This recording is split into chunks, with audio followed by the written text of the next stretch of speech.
Hello guys, welcome to my YouTube channel Learning with Bitu. মই যেহেতু pre final examination 2023-24 বৰ্ষৰ যিসমূহ paper আছিলে সেইসমূহ ডিসকাস কৰি আছিলোঁ মাজুলী ডিস্ট্ৰিক্টৰ। আজি মই আলোচনা কৰিবলৈ লৈছোঁ প্ৰি ফাইনাল এক্সামিনেশ্যন 2023-24 বৰ্ষৰ সোশ্যাল সায়েন্স আৰু মেথছৰ প্ৰশ্নকাকতখন। মই ভিডিঅ'টোৰ পিডিএফৰ লিংকসমূহ ডেসক্ৰিপশ্যন বক্সত দি দিম আপোনালোকে পিডিএফটো ডাউনলোড কৰি ল'ব পাৰিব। ইয়াত প্ৰথমতে আছে প্ৰথম কোৱেশ্যনটো আহিছে 45টা এমসিকিউ আহিছে যেহেতু ওএমআৰ দিছে ওএমআৰ এখন প্ৰথম 1 ঘণ্টাত ফিলআপ কৰিবলৈ দিছে তাৰ পিছত নেক্সট 1 ঘণ্টাত 45 মাৰ্কছৰ ইখিনি প্ৰশ্ন কৰিব দিছে যেহেতু প্ৰথম প্ৰশ্নটো আহিছে স্থায়িত্ব অনুসৰি সম্পদৰ ভাগকেইটা হৈছে আমি সকলোৱে জানো যে স্থায়িত্ব অনুসৰি সম্পদসমূহক দুটা ভাগত ভাগ কৰিব পাৰি নৱীকৰণযোগ্য সম্পদ আৰু অনৱীকৰণযোগ্য সম্পদ আমি এতিয়া জানিব লাগিব সম্পদ কাক বোলে সম্পদ হৈছে মানুহৰ প্ৰয়োজন পূৰাব পৰা সকলোবিলাক প্ৰকৃতি প্ৰদত্ত সামগ্ৰী সম্পদসমূহ স্থায়িত্ব অনুসৰি দুটা ভাগত ভাগ কৰিব পাৰি নৱীকৰণযোগ্য সম্পদ আৰু অনৱীকৰণযোগ্য সম্পদ নৱীকৰণযোগ্য সম্পদ কাক বোলে যিবোৰ সম্পদ এবাৰ ব্যৱহাৰ কৰাৰ পিছত পুনৰ আকৌ ব্যৱহাৰ কৰিব পাৰি তেনেবিলাক সম্পদকে সাধাৰণতে নৱীকৰণযোগ্য সম্পদ বোলে যেনে বায়ু পানী মাটি আনহাতে অনৱীকৰণযোগ্য সম্পদ হৈছে এনেবিলাক সম্পদ যিবিলাক সম্পদ এবাৰ ব্যৱহাৰ কৰাৰ পিছত পুনৰ ব্যৱহাৰ কৰিব নোৱাৰি যেনেকৈ প্ৰাকৃতিক গেছ কয়লা ইত্যাদি এতিয়া যুক্তি আৰু কাৰণটো দিছে এইটো আপোনালোকে চাব হা এইটোত কনফিউজ লাগি আছো মানুহক মানৱ সম্পদ হিচাপে অভিহিত কৰা হয়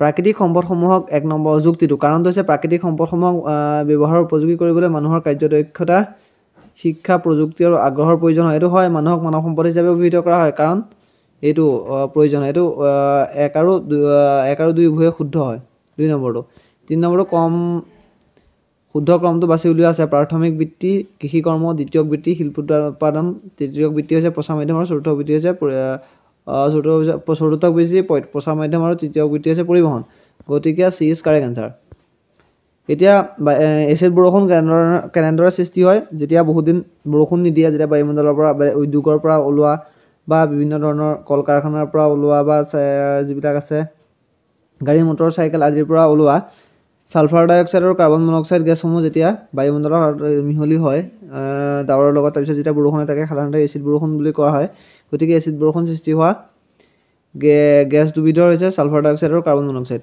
মূৰকণ প্ৰভাৱিত কৰা দেশসমূহ হৈছে মূৰকণত প্ৰথমতে উত্তৰ আমেৰিকা তাৰপিছত দক্ষিণ আমেৰিকা তাৰপিছত আছে আফ্ৰিকা আৰু এছিয়া উত্তৰ আমেৰিকা দক্ষিণ আমেৰিকা আফ্ৰিকা আৰু এছিয়া এটো কোন হ'ব উত্তৰ আমেৰিকা বি হ'ব বি সি এ ডি এটো B to correct answer D এটো ডি টুত মাৰি থোৱা আছে ভুল হৈছে বি টু কাৰেক্ট আনসাৰ হ'ব 5 নম্বৰটো বি টু কাৰেক্ট আনসাৰ 6 নম্বৰ হৈছে তলত কোনবিধ উদ্ভিদ বিষুবীয় অঞ্চলত পোৱা যায় আমি সকলোৱে জানো যে বিষুবীয় অঞ্চলত সূৰ্যৰশ্মি লম্বভাৱে পৰে যাৰ ফলস্বৰূপে তাত সেউজীয়া উদ্ভিদ পোৱা যায় আৰু বিষুবীয় অঞ্চলত কি আছে বৰ্ষাৰণ্য পোৱা যায় ককেছাছ পৰ্বত তলৰ কোনখন মহাদেশৰ অন্তৰ্গত আমি সকলোৱে জানো ককেছাছ যিটো পৰ্বতশ্ৰেণী আছে সেইটো ইউৰোপ মহাদেশৰ অন্তৰ্গত মহীসোপানৰ 200 মিটাৰ মহীডালৰ 2000 মিটাৰ দ্ৰোণী 4000 আৰু সামুদ্ৰিক খাত হৈছে 8000 মিটাৰ গতিকে সি ইজ কাৰেক্ট আনসাৰ জনসংখ্যাৰ বৃদ্ধি আৰু পৰিৱৰ্তনৰ প্ৰভাৱ পেলোৱা কাৰকসমূহ হ'ল আমি জানো জন্মৰ হাৰ মৃত্যুৰ হাৰ প্ৰব্ৰজন মাইগ্ৰেশ্যন যিটো হয় সেইটো এটো কাৰেক্ট আনসাৰ ইয়াত আছে বিদ্যুৎ আছে সকল মৃত্যুৰ হাৰ প্ৰব্ৰজন আৰু শিক্ষা কোনো ধৰণৰ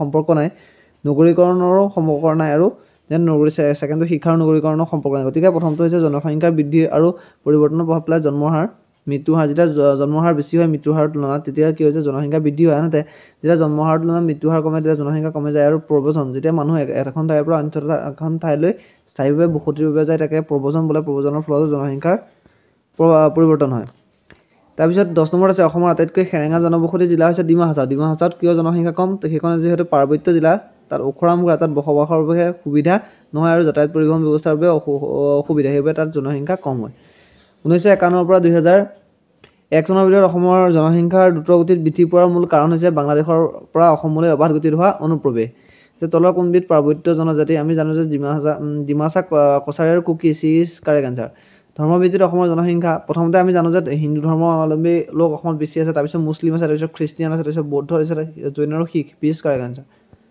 বংগৰ সৰ্বনাশ নিবন্ধটো প্ৰকাশিত পত্ৰিকাখন হৈছে এটা বন্দে মাতৰম হ'ব লাগে সেইটো ভুল আছে তলৰ কোনজন ব্যক্তিক ইংৰাজে নাইটহুড উপাধি প্ৰদান কৰিছিল নাইট উপাধি প্ৰদান কৰিছিল ৰবীন্দ্ৰনাথ ঠাকুৰ আৰু নাইটহুড উপাধি গোপাল কৃষ্ণ গোখলে প্ৰদান কৰিছিল গান্ধীৰ আইন অমান্য আন্দোলন আৰম্ভ হৈছিল লোণ সত্যাগ্ৰহৰ জৰিয়তে ক্ৰম অনুসাৰে লিখিবলৈ কৈছে প্ৰথমতে আইন অমান্য আন্দোলন হৈছিলে তাৰপিছত গান্ধীৰ আৰুণ চুক্তি সাম্প্ৰতিক বাতৰি আৰু keeps mission is correct answer 1947 চনৰ পূৰ্বে অসম প্ৰথমবাৰৰ বাবে স্বাধীন হৈছিলে স্বাধীনতা দিৱস পালন কৰা হৈছিলে 1930 চনৰ 26 জানুৱাৰী তাৰিখে ফুলগুৰি কোন তিৱা গোষ্ঠীৰ লোকে বাস কৰিছিল ব্ৰিটিছৰ শাসনৰ বিৰুদ্ধাচৰণ কৰা প্ৰথম আহোম ৰাজকুমাৰজন আছিল বুমধৰ কোঁৱৰ। উত্তৰ কাছাৰত ব্ৰিটিছ বিৰোধী বিদ্ৰোহৰ কেন্দ্ৰস্থান আছিল, এইটো আপোনালোকে কমেণ্ট বক্সত কমেণ্ট কৰি জনাব। তাৰপিছত আছে 22 নম্বৰটো ডি ইজ কাৰেক্ট এনচাৰ, ডিটো কাৰেক্ট এনচাৰ হয়। তাৰপিছত 23 নম্বৰটো আছে কংগ্ৰেছৰ কোন অধিৱেশনৰ ভাষাৰ ভিত্তিত, এইটো লাহোৰ অধিৱেশনত হৈছিলে, এ ইজ কাৰেক্ট এনচাৰ। 24 নম্বৰটো আছে গুৱাহাটী বিশ্ববিদ্যালয়ক গোপীনাথ বৰদলৈ নগৰ চৌহদক গোপীনাথ বৰদলৈ নগৰ নামেৰে জনাজাত। 25 নম্বৰটো আছে উত্তৰ ভাৰতৰ চৰকাৰী স্বীকৃতিপ্ৰাপ্ত ধ্ৰুপদী নৃত্যবিধ হৈছে কথক। হৰ্ণবিল উৎসৱ নাগালেণ্ড 1 ডিচেম্বৰৰ পৰা 10 ডিচেম্বৰলৈ প্ৰথম 10 দিনত পালন কৰা হয়। চপচৰ কোট মিজো জনজাতিৰ গদ্য সাহিত্যৰ সূচনা কৰে ভট্টদেৱে। ভাৰতবৰ্ষৰ ব্যতিক্ৰমধৰ্মী যুক্তৰাষ্ট্ৰীয় ব্যৱস্থা থকাৰ মূল কাৰণ হ'ল দেশৰ সাৰ্বভৌমত্বৰ অখণ্ডতা সুৰক্ষিত কৰা। ভাৰতীয় সংবিধানৰ 42তম সংশোধনীটো 1976 চনৰ 10 ডিচেম্বৰ তাৰিখে এইটো হেৰি কৰিছিলে, এইটো কাৰেক্ট এনচাৰ।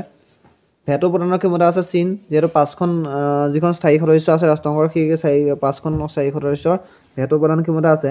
পাৰমাণৱিক অস্ত্ৰ পৰীক্ষা নিষিদ্ধকৰণ চুক্তি কিমানখন দেশে স্বাক্ষৰ কৰিছিলে, এইটো মোৰ কনফিউজ আছে, আপোনালোকে কমেণ্ট বক্সত কমেণ্ট কৰি জনাব। চাৰ্কৰ মুখ্য কাৰ্যালয় আছে কাঠমাণ্ডুৰ, নেপালৰ যিটো ৰাজধানী হয়। মানৱ অধিকাৰ দিৱস 10 ডিচেম্বৰ তাৰিখে পালন কৰা হয়। ৰাষ্ট্ৰসংঘৰ নিৰাপত্তা পৰিষদৰ স্থায়ী সদস্য 5খন।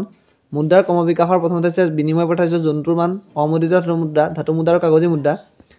37 নম্বৰ আছে কোনটো কাৰ্য কেন্দ্ৰীয় বেংকৰ, এইটো হৈছে ঋণ মুদ্ৰাৰ নহয়, এইটো ঋণ মুদ্ৰাৰ পৰিমাণ নিয়ন্ত্ৰণ কৰে সেইটো। তলৰ কোনটো নিকট মুদ্ৰাৰ উদাহৰণ হৈছে চেক মুদ্ৰা। ঔদ্যোগিক উন্নয়নৰ লগত জড়িত বেংকটোৰ নাম হৈছে industrial development bank of India, মানে IDBI, ভাৰতীয় ঔদ্যোগিক উন্নয়ন বেংক। যি মুদ্ৰাৰ প্ৰদৰ্শিত মূল্য ইয়াৰ অন্তৰ্নিহিত মূল্যতকৈ অধিক, সেইটো কি বোলা হয়? প্ৰতীক মুদ্ৰা। ভাৰতবৰ্ষৰ এটা বিত্তীয় বৰ্ষই সামৰি লয় 1 এপ্ৰিলৰ পৰা 31 মাৰ্চলৈ।